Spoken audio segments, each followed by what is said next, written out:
অঘটন ঘটিব নালাগে সেইকাৰণে যেহেতু দেৱতা হয় নহয় এটা আপুনি ভাল নিয়ম কৰিছে নেদেখা বস্তু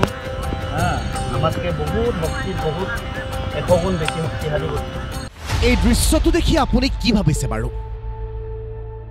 দৃশ্যটোৰ আঁৰৰ কাৰণ শুনিলে হাত ভৰি লুকাব আপোনাৰ যোৰহাটৰ ঢেকৰগড়া ভোগদৈ দলঙৰ ওপৰত নিশা কেইজনমান যুৱকে প্ৰত্যক্ষ কৰিছিল এটা প্ৰকাণ্ড ঢেকীয়াপতীয়া বাঘ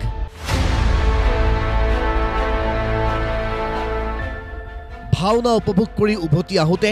দলংখনত বাঘটোৰ বিচৰণ কৰাৰ দৃশ্য যুৱককেইজনে মোবাইলত বন্দী কৰিছিল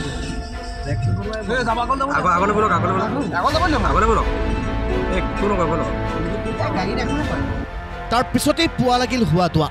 শংকিত ৰাইজে খবৰ দিলে বন বিভাগক সেইমতে যোৰহাট আঞ্চলিক বন বিষয়াৰ নেতৃত্বত বন বিভাগৰ এটা বৃহৎ দল আহিল ঘটনাস্থলীলৈ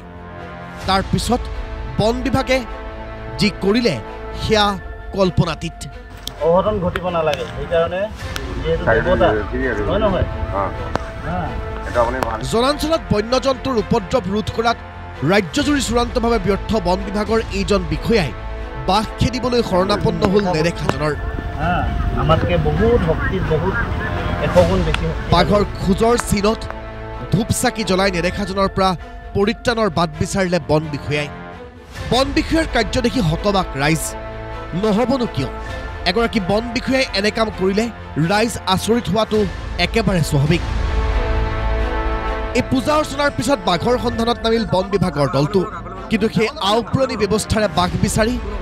বিয়লিলৈ বাঘৰ কোনো সন্ধানেই উলিয়াব নোৱাৰিলে দলটোৱে